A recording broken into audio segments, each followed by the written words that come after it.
Well, Bréval. I like Bréval. You know, call me a little eccentric, maybe, but there's something about playing this music that everybody, I don't know, maybe not everybody, but you get the feeling that because you learn it as a student, that it's, not that great. It's poo pooed. You get students, uh, thousands of times over playing it, and a lot of them are playing it kind of poorly, and you have to sit through the recitals and all. So I kind of understand where it comes from.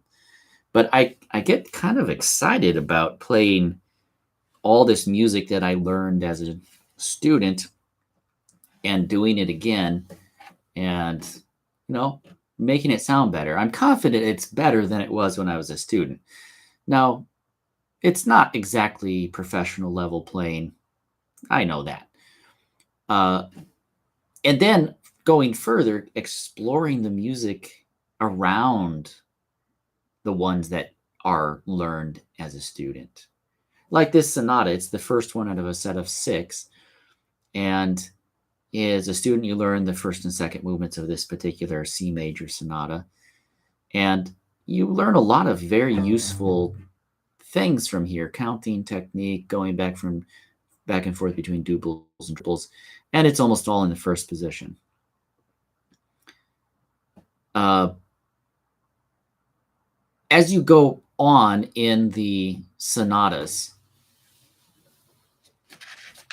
as in choose other numbers from the set of six, you can see lots of similarities. So he's kind of not using a cookie cutter pattern, but he's definitely drawing on past ideas. But I think that's good as far as learning material is concerned. Then you don't have to reteach 100% of the things anew every time you grab one of these movements. Anyway, I haven't really done a serious comparison, but as I played through, you notice some characteristics emerging. Anyway, here's the second movement from the first sonata. Both of these movements I learned and performed as a student. So I love this rondo. I don't know what it is about rondos. I really enjoy them. I think a lot of people can attest or feel that way too. And if you do, write a message and say, yeah, rondos are great. So rondo grazioso.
Yeah. And the endings, I really appreciate the endings, from the Baroque period in general, but especially the way Bréval does his endings. There's no fuss, no muss, no over grandiosity, if that's a word, or pompousness. Yeah, I think it's great. Of course, anybody that watches my channel knows that I think that this forgotten cello music is great. I think it's great in its own right. In my opinion, and Wasielewski says this in his book, in my opinion, I think they are in a way the unsung heroes. You know, they're like they're kind of like the everyday man. You know, they keep our society running. They keep things oiled, and it keeps going. You don't think about it, but if we didn't have people to repair our broken machinery or keeping things going, now these composers are not celebrated because they're not. I guess they're not that great as far as inspiration is concerned. Now, from jumping over to Bréval's cello method, I knew it existed, but I never looked at it. And he's got over 100 of these type of duets, which are organized by key, starting with C major, and then he does the relative minor. And he does that through all the keys. It's just an amazing work of art in pedagogy, in my opinion. So here's a couple of excerpts from some of the keys. This one is in C major. And they're duets. Unfortunately, I don't really have any way of doing it unless I do all the recordings. But I will be doing that later on for my podcast. So be looking for that.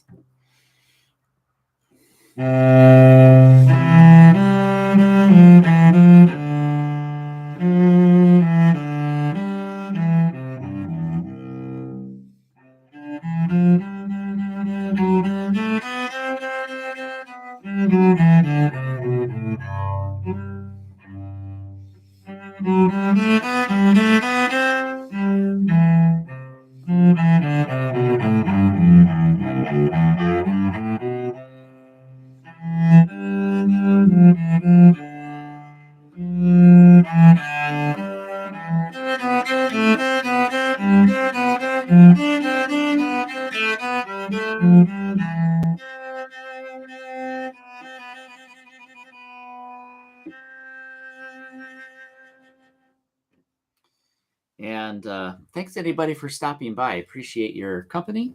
And just say hello.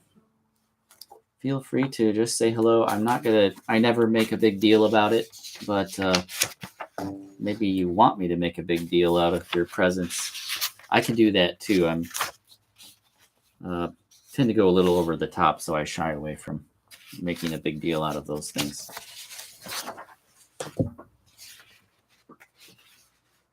All right. So I don't know. When I printed these things out, I did not notice how they came out. Okay. So here's the relative minor. That was number 20, or let me see. That was number 16, and now I'm going to do number 22. Or sorry, number 23.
tutorials are something funny.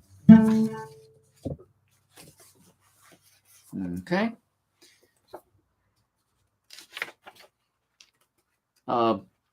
Not all of these little duets are short, but most of them are. Most of them are quite short, and I wouldn't say readily playable by by a beginner, because there's lots of string crossings, and those are possibly the most challenging aspects to a beginner. That is, once they get the bow hold and the bow stroke. But anyway, going on. This is see, I didn't get it quite right. There it is.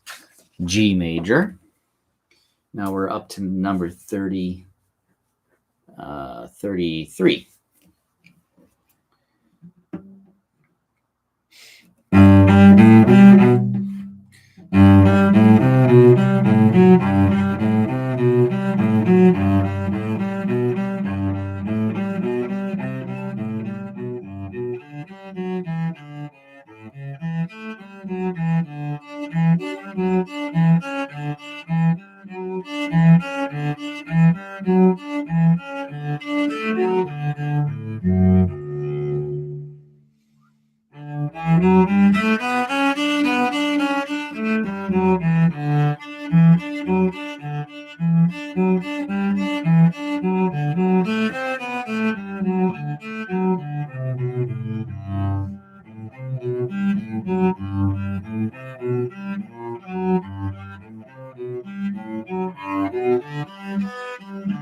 Little exercises like that are really advanced, technically speaking. You can't fudge around. It's unplayable if you don't have any facility in string crossings, for example. And of course, all of that fingering where you could not function at any normal tempo if you did, right? Lifting the fingers, which is what a lot of beginners do. So all of these exercises, I've said it before, like when I did the Broderup and Wilkinson cello treatise, which, by the way, the PDF is for sale. It's completely finished. The entire thing, the writing, explanations and examples, as well as all of the music. So it's for sale, and you can inquire. So ask me about that. Anyway, it's good music. Don't get me wrong. It's really good music. It has lots of good qualities. It has some challenges. Anyway, on to D major. Like I said, I'm skipping around a lot. I just want to give an idea of what's going on. Here's D major, number 61.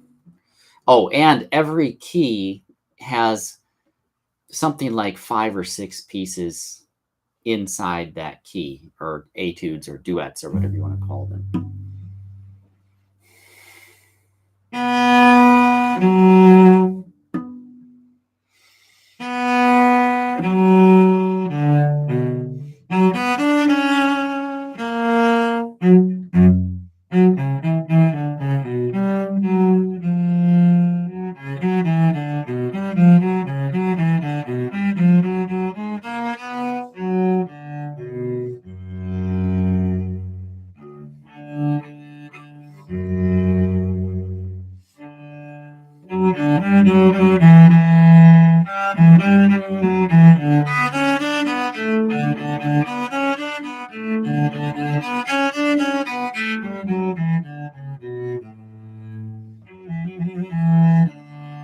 Obviously, I totally misspoke. It's B minor.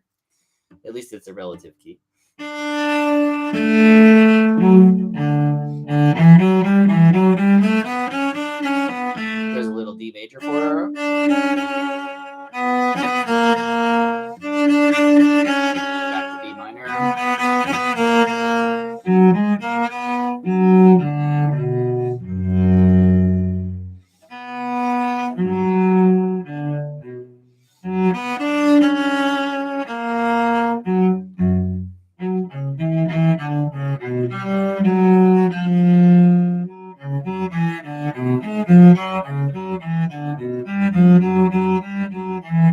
And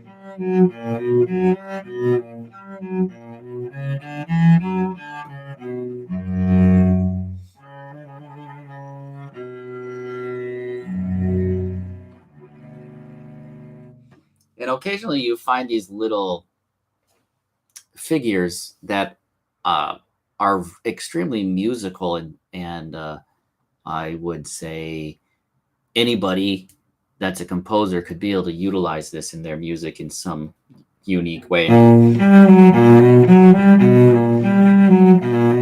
I know it's nothing special, but it's it just sounds good. You can find it all in all kinds of pieces, this sort of stuff. But occasionally he does it in a slightly unique manner, and that stands out to me. Okay, now C minor. C minor, jumping all the way to 96.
We got 97.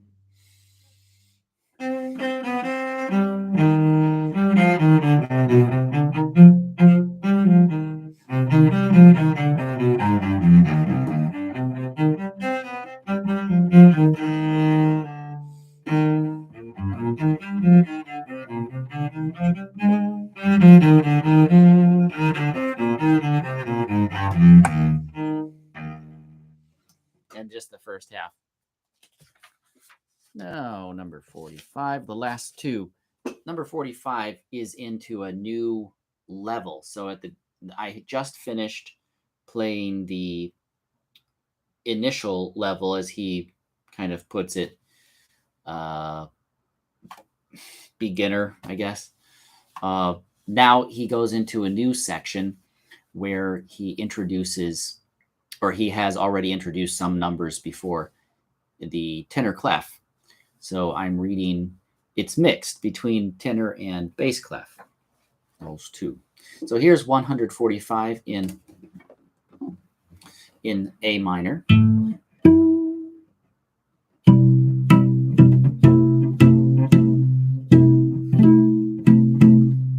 Is that it?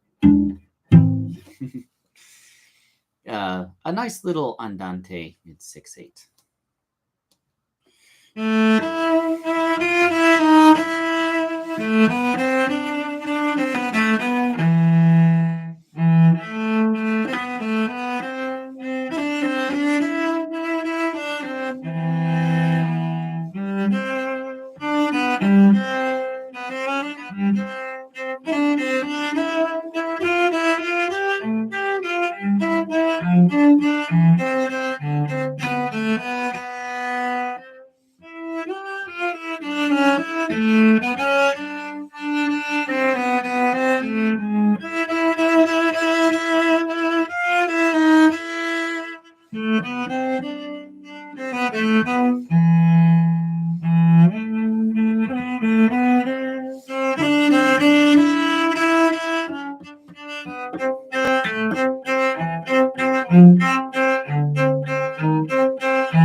try not to look at myself, but it's just so tempting to look at.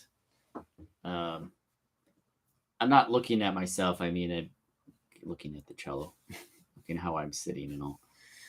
Anyway, this is the last number of the that I'm going to do from his treatise, his cello method. This is 158. This is just a nice, quick, snappy piece in A major, and obviously much more demanding in technique.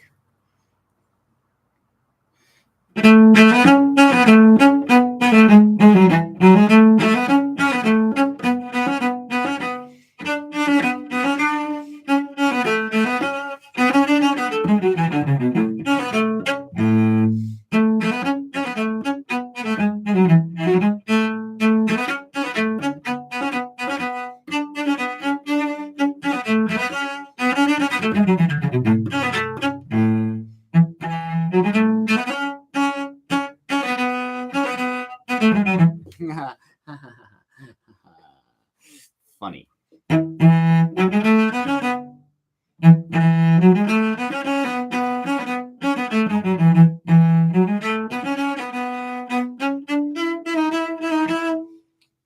I'm not going to finish playing that.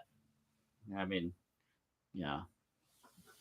I'm really tempted to say something negative right now. So now going on to another beautiful little sonata.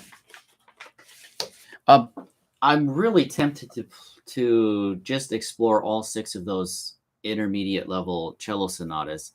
I've taken some excerpts, and I've also recorded 2 full sonatas, number 1 and number 6. But they all have something that I really like about them. Anyway, here's the second movement of number 4. This is in B flat, and this is quite unusual. He writes a theme in variations. He's got 2 variations in this particular sonata.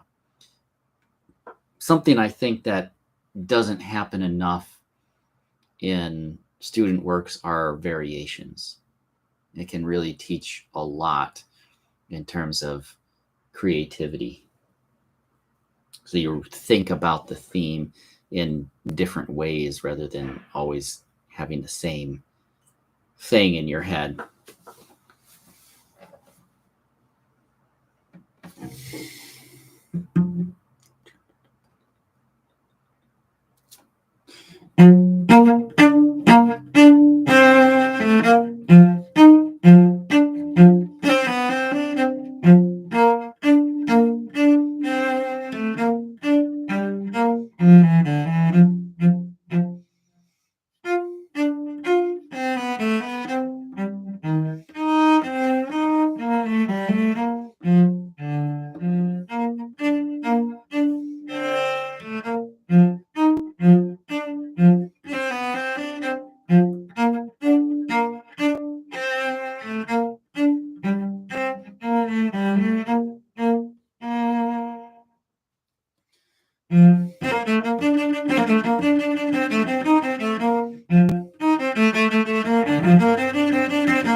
Obviously, he could have gone on.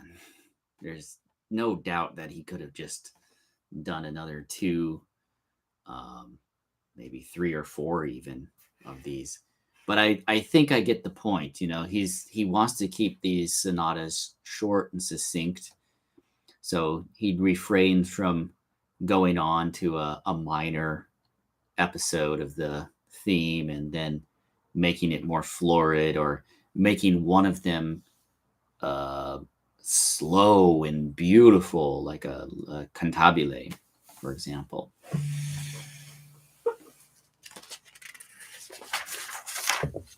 All right. I'm going to play a couple of excerpts from Sonata Number 6, which I recorded in full for my podcast episode coming up.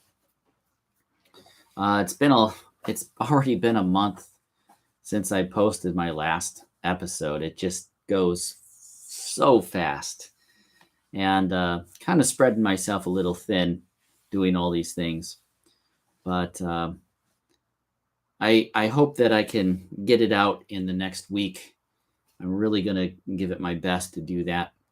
I narrowed it down just to Bréval to give myself a little bit more focus, because I have tended to become very unfocused when I do a big swath, when I'm thinking about the entire 18th century of France, for example. I mean, there's just so many composers that I'd like to do, and I just need a little more time to practice and record. But if I'm doing a composer that's familiar to me, then it's a little bit easier. All right, I've posted already a little bit from the first movement.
And so on and so forth.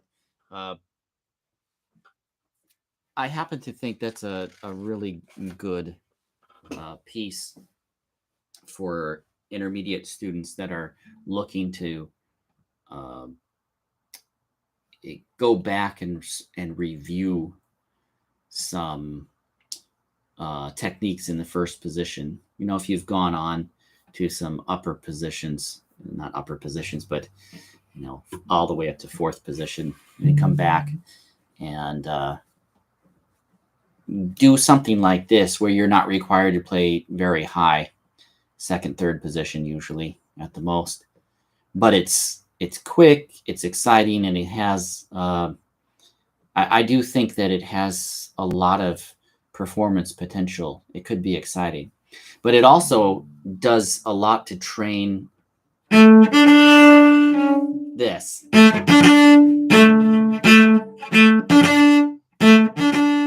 So you learn to phrase these pickups, and where it can be heavy and obnoxious because you're playing on the A string, especially in student instruments where it's not that great, and like mine, where it's not sounding all very good at the moment. Now here's a rondo again from Sonata Number 6, Movement 2. If I haven't mentioned already, all 6 of these sonatas are in 2 movements, which is fantastic. The slow movements are nice, but I love the way he does it here. I think he must have done it on purpose so it didn't bore students, because there's so much music out there that's already slow, even at this point in history. So what he did, I think, was a huge service to students and to teachers alike.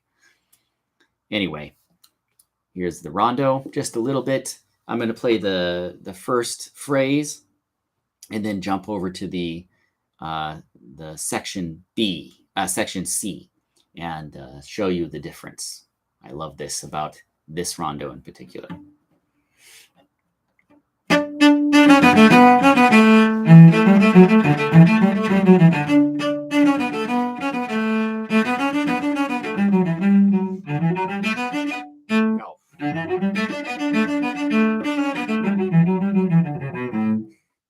Okay, I mean, that's what happens. I start thinking too much, and then I get worse and worse and worse. What I mean is I shortchange the up bows frequently and also the rests, and then I start thinking, oh, I just didn't give it enough time, and lo and behold, I'm not doing anything else right because I'm thinking about what I messed up on. Here, I'm going to play it a little bit slower, keep my brain in it. I'm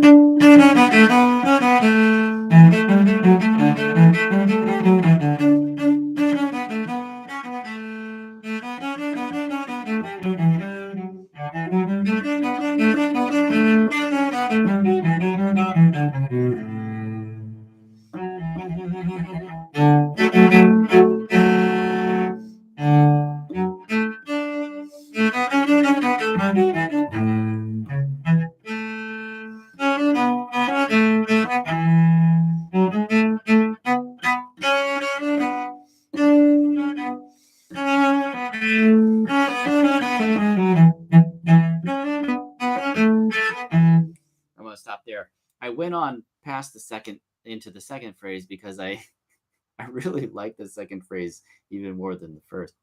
Now let's go to the section C, where he goes into the minor, minore.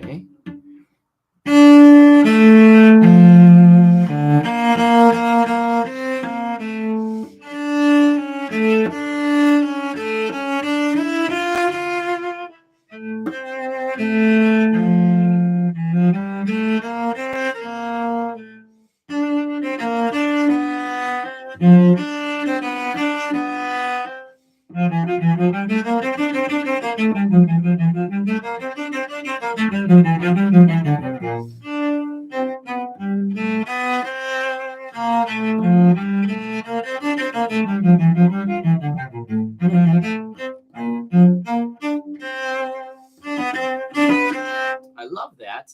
It's not easy to play accurately, but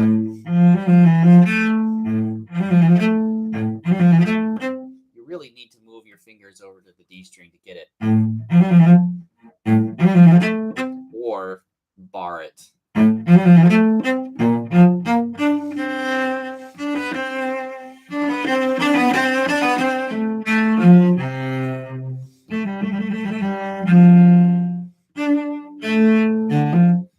And so on. It really makes an interesting difference in sound and feel. Okay, well, thanks for the 2 people that stopped by. I appreciate that you stopped by for a few seconds. I'm sorry that it wasn't that exciting for you.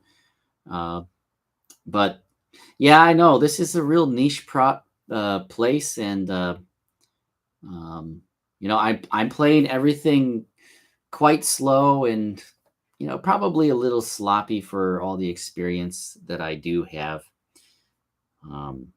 So I apologize for that in some ways to myself, because I should be up a little bit higher in my current ability, but that's the way it goes in life. If you are interested or like this music, please press like and say so in the comments. I'd love to hear somebody say something. That would be nice for a change. Every once in a while, somebody will stop by and say hello and engage with the content here and with me. And thank you to those that have done that. I hope that I can regain your interest, because you disappear for a while and then every so often you come back. So to those, thank you for stopping by, and do press like. If you are interested in supporting this in some way,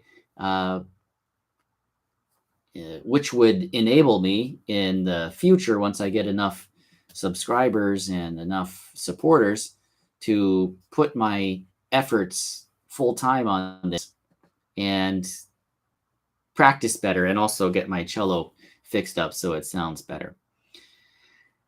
Go to paypal.me/traveling cello. It's in the description. And also, if you want to do a more long-term thing, you can do $1 a month, $2 a month, $5, $10, $20, $35. You could do $100 or $1 million a month.